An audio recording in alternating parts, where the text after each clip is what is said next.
mas fala algo que nós precisamos acender, no mínimo, a luz amarela.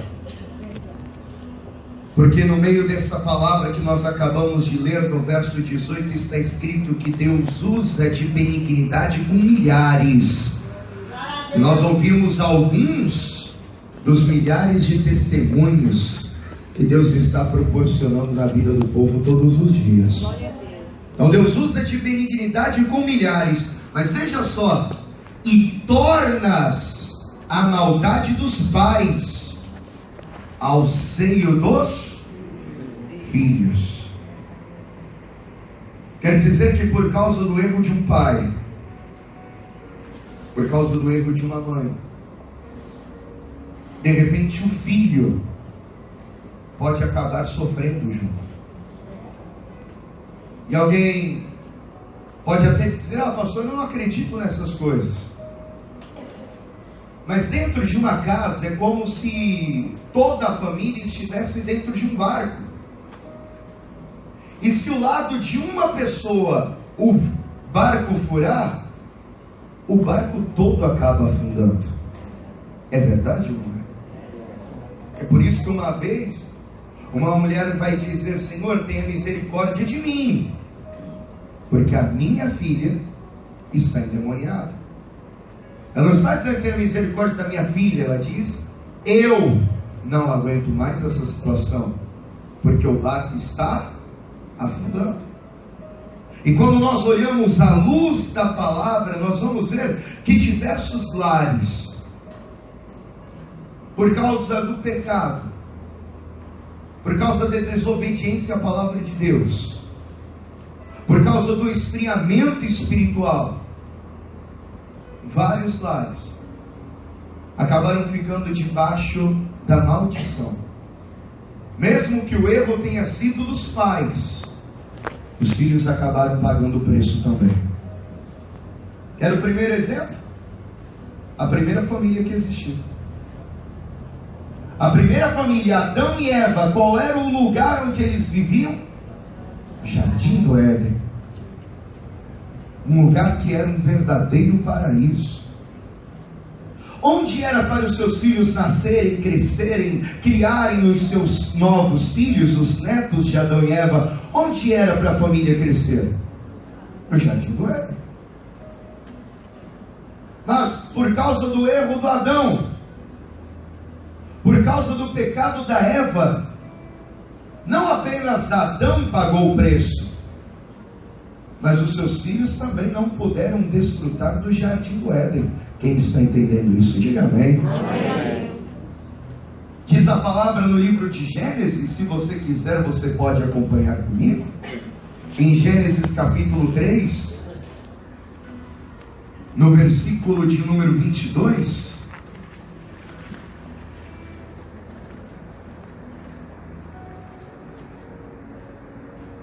Gênesis 3, verso 22. Depois que eles comeram um fruto proibido, depois que eles desobedeceram a única ordem que Deus havia dado a eles, então disse o Senhor Deus: eis que o homem é como um de nós, sabendo o bem e o mal. Ora, pois, para que não estenda a sua mão e tome também da árvore da vida e coma e viva eternamente. O Senhor Deus, pois, o lançou fora do jardim do Éden para lavrar a terra de que fora tomado. E havendo lançado fora o homem, pôs querubins ao oriente do jardim do Éden e uma espada inflamada que andava ao redor para guardar o caminho da árvore da vida. Se os filhos de Adão quisessem pegar do fruto da árvore da vida, eles teriam que passar por essa espada. Por causa do seu erro, por causa do seu pecado. E veja que coisa. Tem o fruto que Deus disse: não coma, porque o dia que você comer, você vai morrer. E no mesmo jardim tem uma árvore que se chama árvore da vida. E se você comer o fruto dessa árvore, você vai viver eternamente. Você pode comer o fruto da vida, ou você pode comer o fruto da morte. O Adão não teve curiosidade de comer o fruto da vida, mas foi lá e comeu o fruto da morte. E gerou maldição não só para ele, mas gerou maldição para toda a sua casa, para toda a sua família. São muitos os exemplos que nós temos dentro da palavra, em todo o Antigo Testamento e até no Novo, de filhos que vão sofrer graves castigos por causa do erro, do pecado dos seus pais. Quer ver um outro exemplo? Noé, quando ele sai da arca, ele planta uma vinha, e ao plantar a vinha, ele já está tramando, ele já está planejando o dia que essa vinha vai produzir o fruto, o dia que ele vai fazer o suco, o dia que ele vai deixar o suco fermentar, o dia que ele vai fazer o vinho. Não é um pecado que aconteceu por acaso, não é um erro que de repente ele caiu, não, ele planejou. Eu vou plantar, eu vou fazer o vinho, eu vou tomar mesmo. Um belo dia, quando o vinho estava pronto, Noé encheu a cara, ficou completamente embriagado, e tão bêbado ele estava que se despiu completamente, tirou todas as suas vestes, ficou completamente nu. Aí um dos seus filhos, Cã, olha para Noé, aponta o dedo, dá a risada e diz: olha lá, o pai está sem roupa, olha lá, o pai está nu. Os outros irmãos, que eram mais velhos, mais experientes, pegam uma espécie de toalha, evitam ficar olhando para o seu pai, cobrem o Noé. Mas no outro dia Noé acorda de ressaca e começa a se lembrar do que aconteceu na noite passada e diz: espera aí, meu filho deu risada de mim? Chama ele aqui. E Noé vai amaldiçoar não apenas o seu filho, mas vai amaldiçoar também o seu neto e as gerações futuras. E amado, existem estudiosos que afirmam que a descendência de Cã são os países da África, o povo africano. E vem cá, existe um povo mais pobre no mundo até hoje do que o povo africano? É uma terra boa, não é uma terra ruim. Tanto é que existem países, como por exemplo a África do Sul, que tem uma riqueza muito grande, uma parte do país, e a outra parte do país uma miséria terrível. E há quem diga que a África não consegue prosperar por causa da maldição que eles receberam da boca do homem de Deus chamado Noé. O que nós estamos vendo aqui? Que o erro do pai, o erro da mãe, pode acabar influenciando nas próximas gerações. Pastor, então existe maldição hereditária? Você vai entender que sim. Quando Geazi olhou para o dinheiro de Naamã e mentiu para ficar com o dinheiro de Naamã, Eliseu olhou para Naamã e disse, Eliseu olhou para Geazi, aliás, e disse: por que você fez isso? O meu coração não estava com você quando você foi lá? Você acha que Deus não me mostra o que você está fazendo escondido? Que a lepra que estava sobre Naamã esteja agora sobre você, Geás, e sobre as tuas gerações para sempre. E amado, nunca mais a gente ouve falar nada acerca de Geás, nem dos seus filhos, nem da sua descendência daqui para frente. Quer dizer que a maldição, ela existe sim. Davi, quando caiu em fornicação, quando caiu no adultério, e se ele tivesse caído só no adultério, ainda não que estava tudo bem, não é isso? Mas além de cair no adultério, ele ainda vai armar uma cilada para matar o marido de Betseba.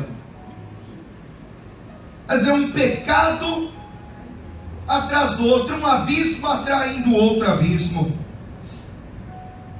Mas Deus vai levantar um homem chamado Natã. E Natã vai contar uma parábola para Davi, dizendo o seguinte: se você puder, abra comigo no segundo livro do profeta Samuel, no capítulo 12.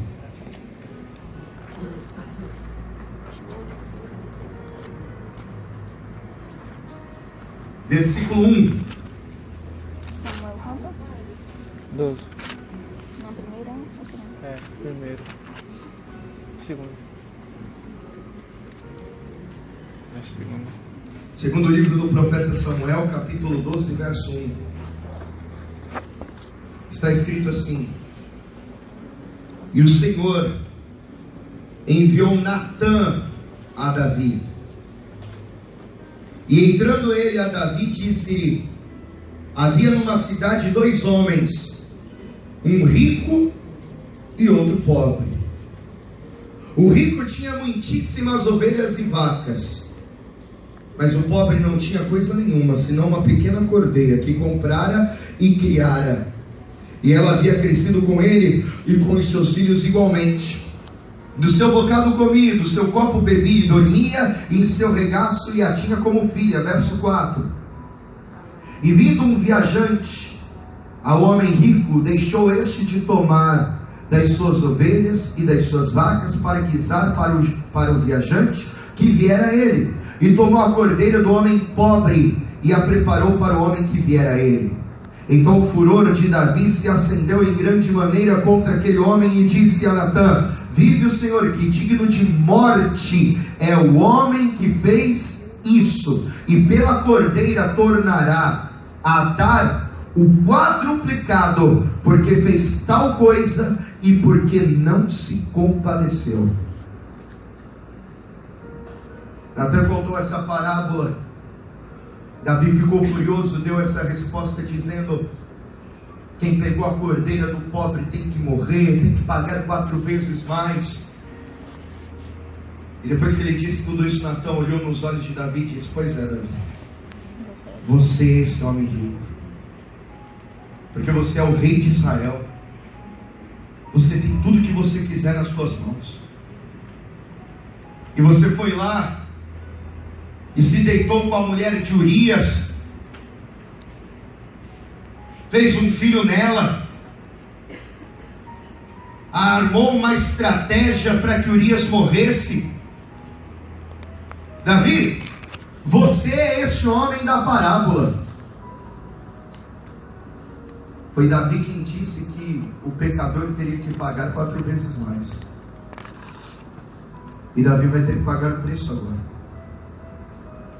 Só que esse preço vai acabar sendo pago não só por ele, mas a maldição vai acabar passando para a sua casa e para a sua família. Primeiro, o filho do pecado não vai poder sobreviver. O fruto do pecado de Davi com Betseba vai morrer ainda sendo uma criança de colo. Diga misericórdia. Pastor, Deus é cruel? Não, Deus é justo. Às vezes faz coisas que nós podemos dizer não concordo, mas o fruto do pecado, e a gente precisa entender de uma forma espiritual. As outras mulheres da vida, nossa, O fruto do pecado não podia, porque o pecado não podia continuar crescendo. O jeito que ele fez com a mulher de Urias, vai fazer com ele. Davi tinha alguns filhos, sabe? E um dos filhos de Davi, chamado Absalão, vai querer assumir o reinado de Israel. E Absalão, para tentar alcançar o trono, uma das suas estratégias será envergonhar o seu pai. E sabe o que Absalão vai fazer? Ele arma uma tenda. Imagine como se fosse uma tenda armada no meio de uma praça. E dentro dessa tenda as concubinas de Davi entravam. E Absalão se deitava com elas. E todos estavam vendo o ato de Absalão. Todos estavam vendo a traição do seu próprio filho. Poderia ter acabado aí, mas a maldição, ela continuou dentro da família. Davi tinha um outro filho chamado Aminon. Diga comigo, Aminon. Aminon. E Aminon tinha uma irmã chamada Tamar. Diga comigo, Tamar. E a Tamar era muito bonita. Eles eram filhos do mesmo pai, mas de mães diferentes. Quem entende isso, diga amém. Só que mesmo assim não era permitido o envolvimento dos dois. Só que Aminon era apaixonado por Tamar.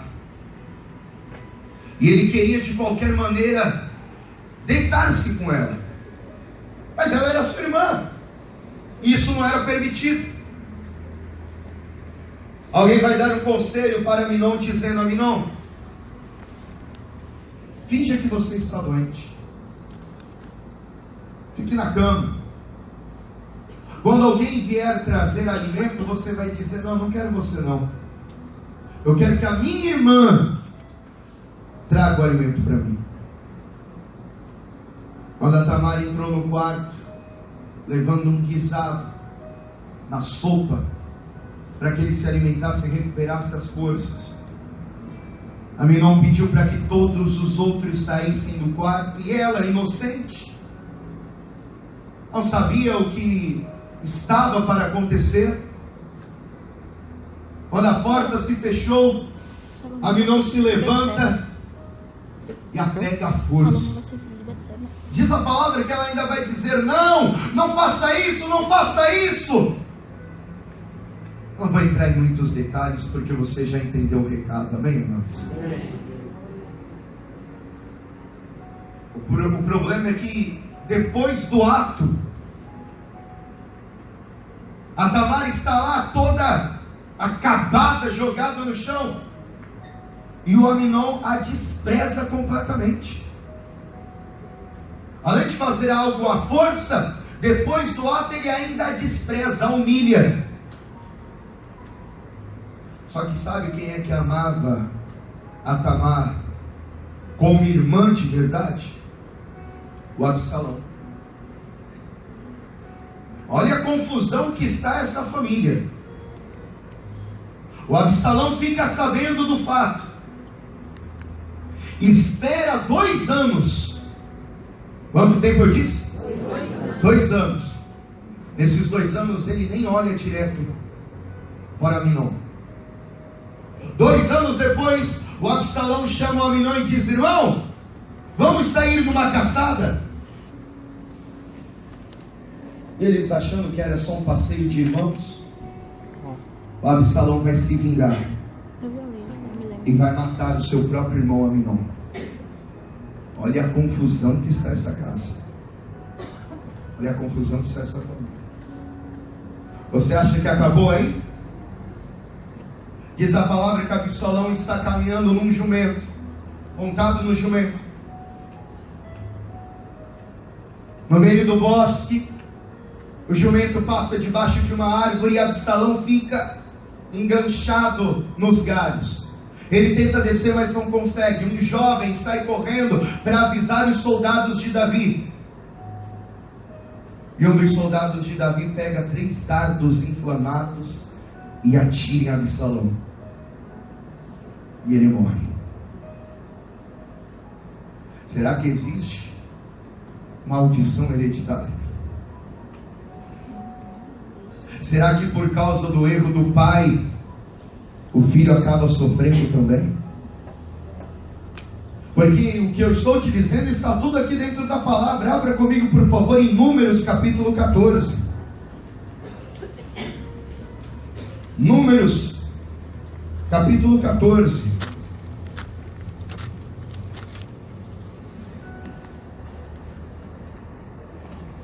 Versículo 18.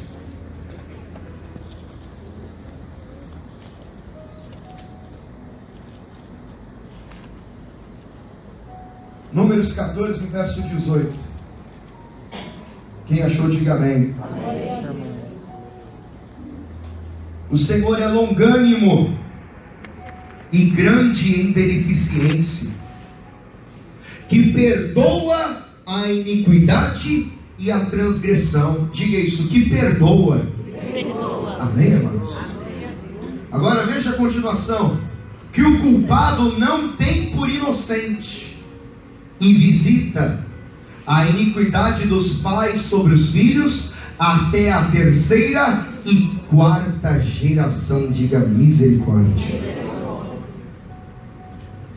Quantas vezes você já viu um espírito de vício, por exemplo, passando de geração para geração? Parece que é um vício que vai passando de pai para filho. O avô vivia tomando cerveja, vivia bebendo nos bares. Aí o pai também é um bêbado. O filho também foi pelo mesmo caminho. E o neto agora também está indo no mesmo caminho. Quantos casos, não deixa essa música não, quantos casos a gente vê assim? Tem até uma atriz famosa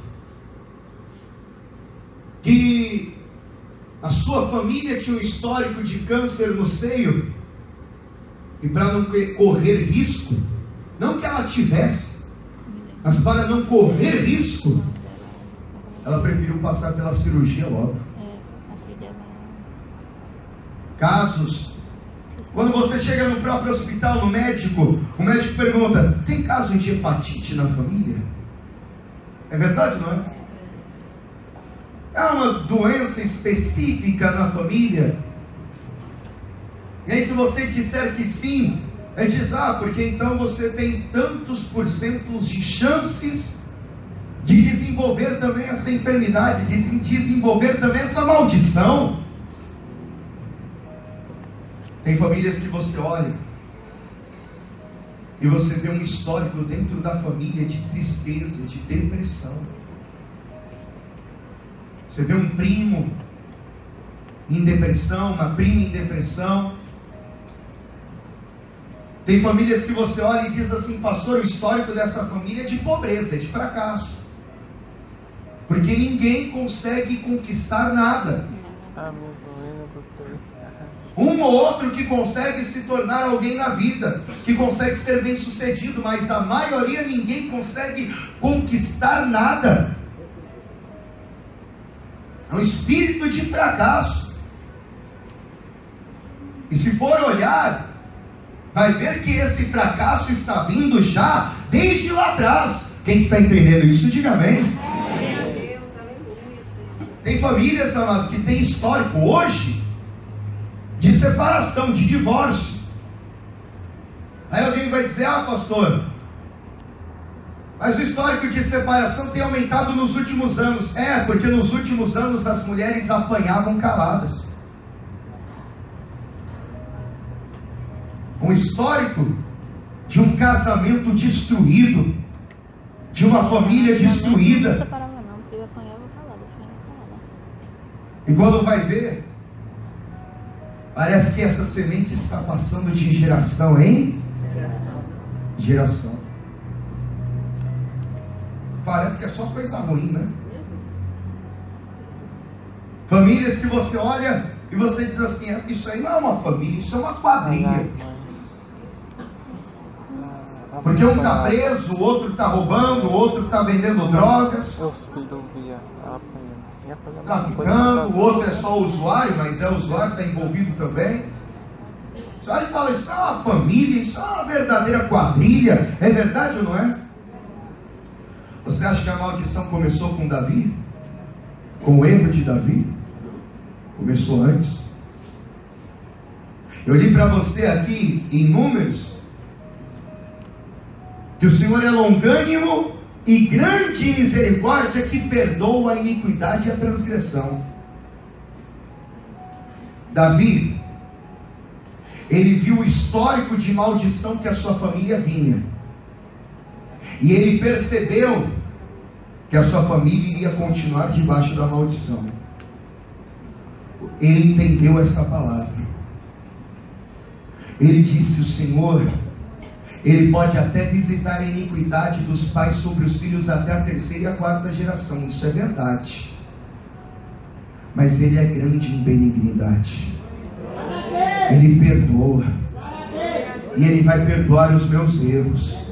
Ele vai perdoar os meus pecados. E se na minha família, se aqueles que vieram antes de mim, ninguém buscou o perdão, eu vou buscar o perdão.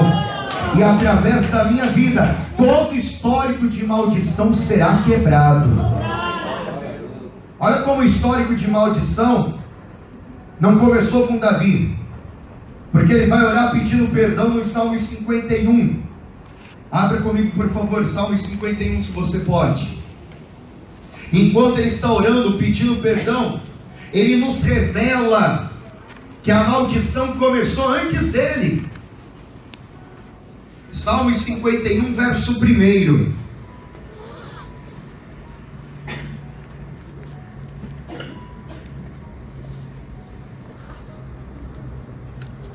Quem achou, diga amém. Salmo 51, verso 1. Tenha misericórdia de mim, ó Deus, segundo a tua benignidade.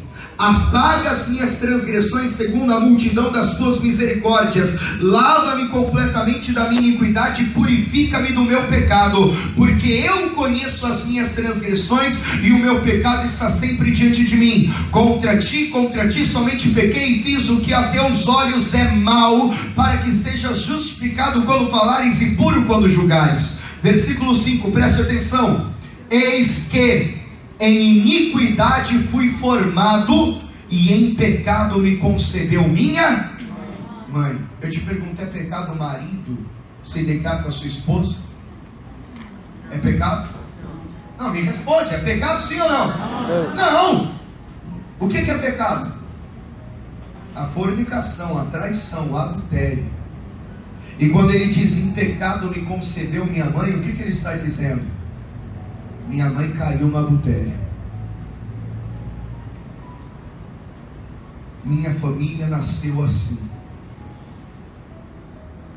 Talvez seja esta a razão de Jessé, o pai de Davi, o desprezar tanto. Talvez seja esta a razão dos outros irmãos se assentarem na mesa e deixarem Davi trabalhando sozinho. Quem está entendendo isso, diga amém. Talvez seja essa a razão. A mãe de Davi caiu no adultério. Davi caiu no adultério. Os filhos de Davi caíram no adultério. Mas ele está dizendo: essa maldição quebra hoje. Eu não sei qual é a maldição que de repente você está pensando aí, que está na tua casa, na tua família. Mas eu quero orar com você para determinar que por um caminho a maldição pode ter entrado, mas agora, através da tua fé, do teu arrependimento, através da palavra de Deus, todo histórico de maldição, toda cadeia, toda maldição hereditária está sendo quebrada hoje na tua casa e na tua família, em nome de Jesus. Os teus filhos não estarão debaixo da maldição que você enfrentou, os teus filhos estarão debaixo da bênção que você tem buscado. Glória a Deus. Porque a maldição pode visitar a terceira e a quarta geração. mas a benignidade de Deus visita milhares. Veja comigo o que está escrito em Gálatas capítulo 3. Gálatas capítulo 3, verso 13. Talvez você olhe e diga, como testemunho da Maria das Dores: eu fumei, eu fui usuária, meus filhos também. Olha que maravilha, não é? Você ouviu uma pessoa dizer: eu fui usuário, hoje eu sou liberto. A minha filha era usuária, mas agora ela também está liberta. Quer dizer, a maldição havia entrado na vida dela e havia entrado também na vida da filha, mas agora a bênção entrou na vida dela e entrou também na vida da filha. Você vai embora hoje levando a bênção de Deus para a tua casa. Gálatas capítulo 3, verso 13. Acharam? Cristo nos resgatou da maldição da lei, fazendo-se maldição por nós, porque está escrito: maldito todo aquele que for pendurado no madeiro, para que a bênção de Abraão chegasse aos gentios por Jesus Cristo, e para que pela fé nós recebamos a promessa do Espírito. Diga glórias a Deus. Através de Adão, o pecado entrou no mundo, sabe? E com o pecado entrou também a maldição. Mas agora, através de Cristo, entrou o perdão, e com o perdão também entrou a bênção de Deus. O que é que você prefere? O que é que você escolhe? O que é que você quer levar para a tua casa ou continuar levando para a tua casa? A maldição ou a bênção? Em Romanos capítulo 5, no versículo de número 15, se você puder, abra comigo. Se for muito difícil, olhe no telão. Romanos capítulo 5, versículo 15.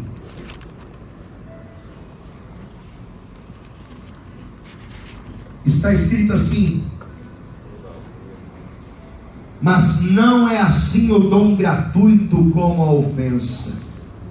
Porque se pela ofensa de um morreram muitos, muito mais a graça de Deus e o dom pela graça que é de um só homem, Jesus Cristo, abundou sobre muitos. Por causa do pecado de um, muita gente foi amaldiçoada. Mas Jesus é aquele que se elevou, Jesus é aquele que se permitiu ir até o madeiro, para se fazer maldito, para levar sobre si as nossas maldições, para que hoje a bênção de Deus esteja com você. Eu vou dizer mais uma vez, porque é profético isso: Deus está quebrando as maldições hereditárias da tua casa. Pastor, a minha casa tem um histórico de fumantes. Na minha casa tem um histórico de pessoas que bebem, de pessoas que se prostituem, de pessoas que estão no crime, de pessoas que estão na marginalidade. Tinha, porque você já é uma bênção de Deus, e através de você a bênção de Deus vai ser espalhada para os teus filhos, para os filhos dos teus filhos e para as próximas gerações, até a volta de Cristo Jesus. Abre comigo, quero que você tome posse dessa palavra profética e a gente termina. Segunda carta de Paulo aos Coríntios, capítulo 5.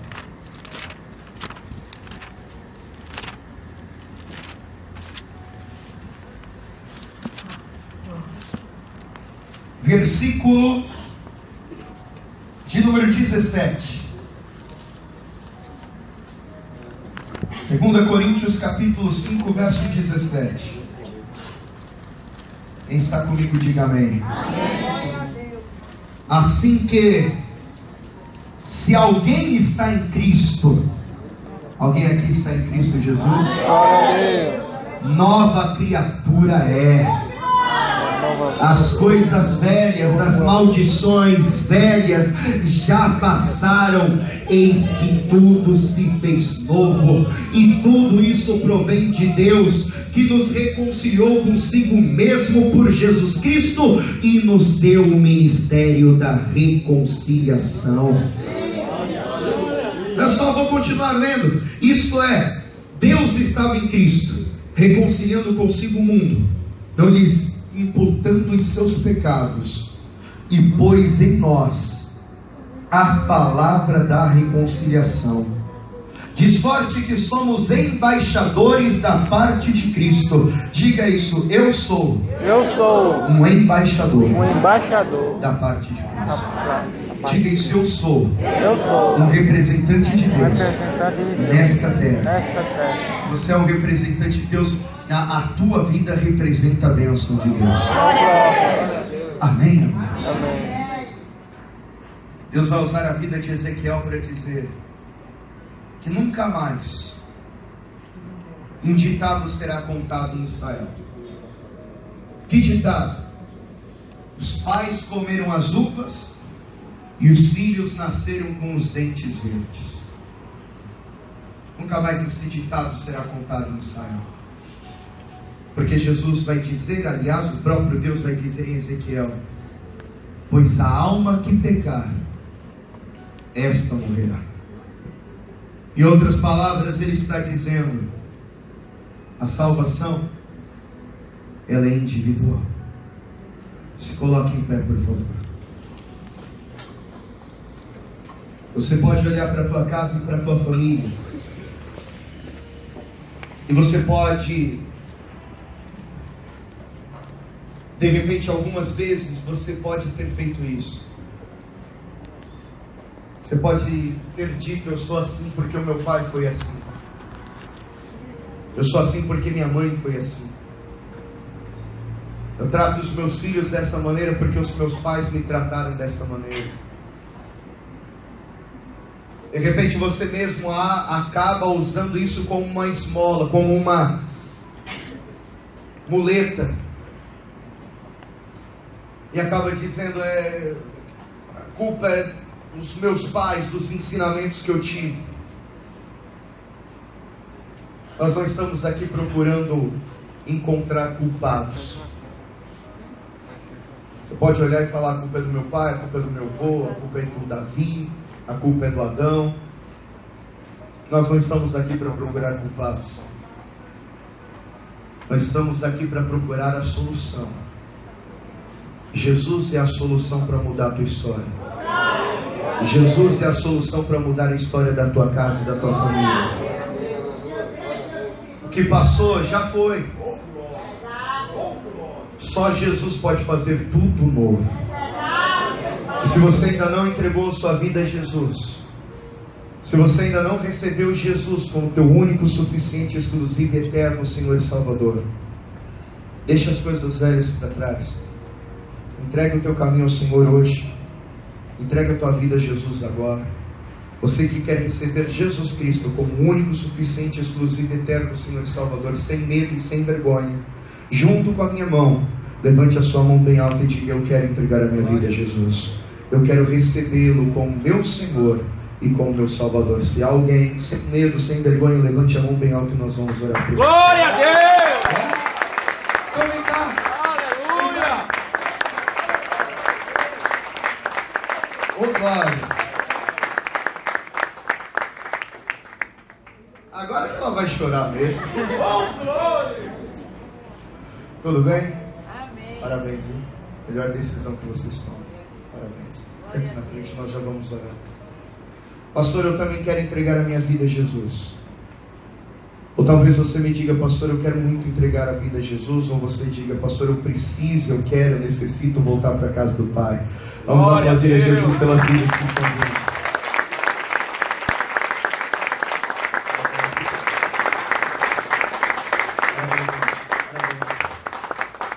Pastor, eu preciso voltar para a casa do Pai. Eu preciso voltar para os caminhos de Deus. Eu preciso me reconciliar com o Senhor. Porque eu comecei a viver um novo tempo, mas de repente eu parei e estou vivendo aquele tempo passado, mas eu quero viver o novo de Deus.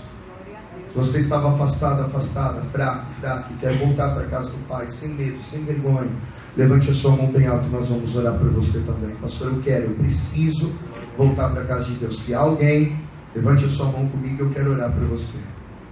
Amém? Todos estão firmes? Você não precisa me dizer o que é, não precisa me falar o que é, mas talvez você ouvindo essa palavra, você tenha percebido que há uma maldição dentro da tua casa, que há uma maldição na tua família, mas você quer ser o Davi da tua casa. Não importa o que aconteceu ou o que está acontecendo, você vai ser o Davi da tua casa para que Deus quebre essa maldição e para que daqui para frente tudo se faça novo. Se existe, se você consegue identificar alguma maldição na tua casa ou na tua família, sai do teu lugar e vem até aqui à frente que nós vamos orar. Não precisa dizer o que é, apenas precisa ter fé e tudo novo Deus fará. Chegar aqui à frente, leve a mão à altura do coração. Toda a igreja, leve a mão à altura do coração. Você que ficou no lugar, me ajude a orar por essas vidas que estão à frente. Estenda as mãos em direção às pessoas que estão aqui à frente. E com fé, toda a amada igreja ore assim comigo dizendo: meu Deus e meu Pai, eu ouvi a Tua palavra nesta manhã. E eu quero que toda maldição em minha vida, ou em minha casa, ou em minha família, sejam quebradas, anuladas pelo poder da Tua palavra, do sacrifício realizado na cruz do Calvário por Cristo Jesus, o meu único, suficiente, exclusivo e eterno Senhor e Salvador. Eu te peço perdão por todos os erros que eu cometi, e eu te peço também, perdoe também os pecados da minha família, da minha parentela, da mesma maneira que eu estou aqui hoje, diante deste altar, declarando que Jesus é tudo que eu preciso. Eu quero e eu oro para que a minha casa, para que a minha família também entenda o que hoje eu estou entendendo. Em nome de Jesus, amém. As tuas palavras, fale com Deus agora, querido. Soberano Deus e eterno Pai, o meu coração se alegra ao ver pessoas que ouvem a tua voz e conseguem entender e compreender aquilo que o Senhor está falando e ministrando. Meu Deus, no nome de Jesus eu te peço, sobre essas vidas que te recebem hoje como Senhor e Salvador, escreve o nome delas no livro da vida e do Cordeiro. Derrama, Senhor, o teu azeite e a tua unção sobre a cabeça de cada um. Coloque os teus anjos acampados ao redor dessas pessoas, livrando-as e as protegendo de todo e qualquer ataque de Satanás. Mas a cada pessoa que está nessa igreja, a cada pessoa que está ouvindo esta palavra e com fé ora conosco neste momento, meu Deus, vai quebrando todas as maldições hereditárias, vai tirando o espírito do vício, o espírito da mentira, o espírito do adultério, o espírito do jogo, o espírito da miséria, o espírito da prostituição, o espírito do roubo, o espírito do engano e todo e qualquer espírito demoníaco. Vai arrancando agora com a tua mão forte e poderosa, porque no nome de Jesus, meu Deus, eu profetizo que toda maldição hereditária está sendo quebrada agora, em nome do Senhor Jesus. Que assim seja feito, amém, e graças a Deus. Diga amém, Senhor, e diga amém, Jesus, diga graças a Deus, amém. Olhe para mim, por favor. Além de entregar a vida para Jesus, agora é uma caminhada que a gente começa.